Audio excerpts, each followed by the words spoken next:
Boom! Welcome to Coach Fick's Football Academy. I'm Coach Fick. In this video, we're going to continue my football story with the college years.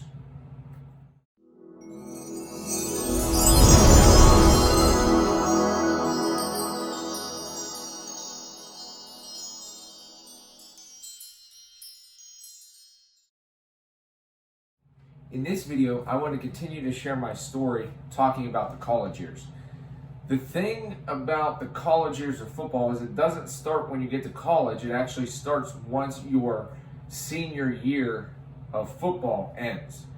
And, I was very blessed after my senior football season to get many awards in the Pittsburgh area for my accomplishments on the field as well as off the field.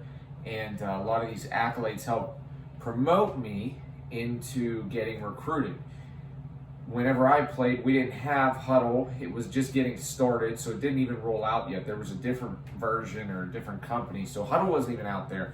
So we had traditional VHS tapes and DVDs that we sent out to coaches, and you hope that they got to watch them. And a lot of it was from whatever your coach said or from them seeing you in the news, in the paper, and all those different things. So recruiting was a lot different back when I was getting recruited compared to whenever I was a coach and helping my athletes. So the recruiting process for me during that time, my senior year, was I went on as many college visits as I could for the schools that were recruiting me to play football, from FCS schools. At that time, it was just considered Division I AA, then D2 and D3 schools. I did not get any of the big D1 school offers. I was too short. They didn't think I would transition as a quarterback at that level based on size and different things like that, they said.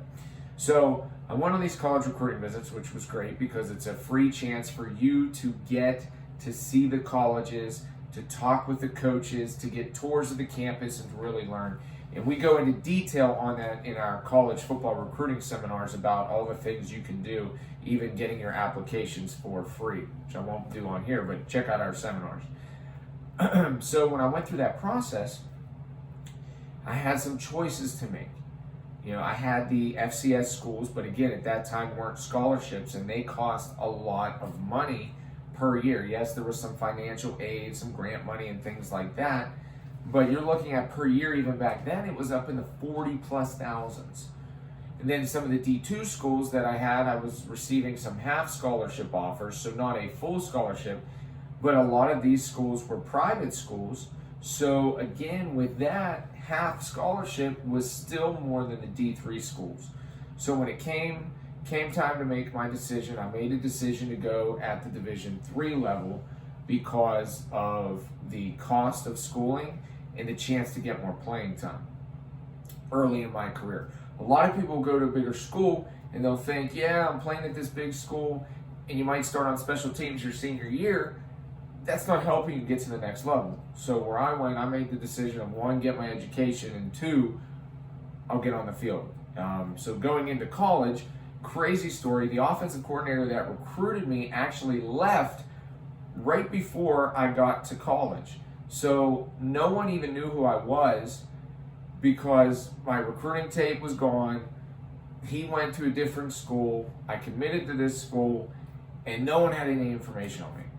So, and they brought in a new offensive coordinator who knew me for nothing and knew none of us freshman recruits. Well, unless they were recruited by a certain guy. So the defensive guys knew who they were, but no one knew us offensive guys. And it made it really tough because, again, here I go. I'm like, another story. I got to work hard. And that's what I did.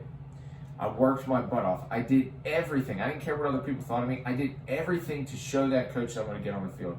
I went in as a quarterback. I said, I'm going to do this. You need a running back? I'm in. You need a receiver? I'm in. And I just hopped into positions to show them that I wasn't just a quarterback, but I was an athlete. And it earned me a spot on the field my freshman year. Actually, throughout my college career, I got to play in 39 out of the 40 games. I started over 20 games, but the only game I missed was one in my senior year due to a concussion because I was injured. But during those college years, I learned a lot about the game and the effort that it takes. You see, college is different than high school. When you're in college, you are focusing on one side of the ball. In high school, we have offensive practice, then we go and play defense. But in college, you have offensive practices because the defenses are practicing at the other side of the field or on one of the practice fields, vice versa. So you really get to hone in on your craft. And again, what made the coaches look at me even more? Same thing I did in high school. I stayed after practice every single day from my first freshman practice until my last senior practice. I would stay after an extra hour. I would do speed and agility. I would practice throwing the football when I was a quarterback. As I got older, in my sophomore year, I transitioned. I started quarterback a couple games, and then I transitioned to wide receiver due to some injuries. And we had another quarterback that I split time with. So I moved to wide receiver. And then whenever I was a wide receiver, stayed after practice an hour a day, catching footballs, speed and agility, running routes, honing in on the craft.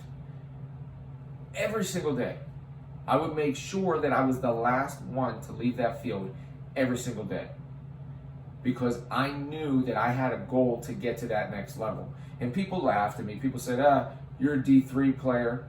You're playing for a D3 school. You can't make it. You won't have a shot. But I knew in the back of my mind that I did have the ability to do it, and it didn't matter what level of school I was at. It mattered how hard I worked and how hard I prepped for my team, my season, and then my future. So I transitioned from quarterback into wide receiver, which was an easy transition, and it actually made me a better quarterback thinking-wise because I understood the passing game even better at the collegiate level because of working at both positions. So quarterback helped me be a good receiver, receiver helped me be a good quarterback, and then I had the opportunity to start at wide receiver for 2.5 seasons, which was awesome.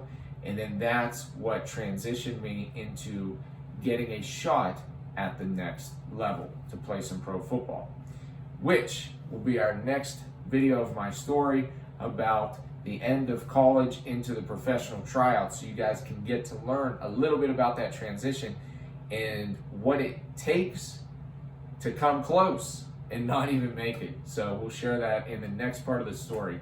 But the college years are so important for you to really hone in on this craft if you want to get to the next level, because it's all on you. Your parents aren't there with you.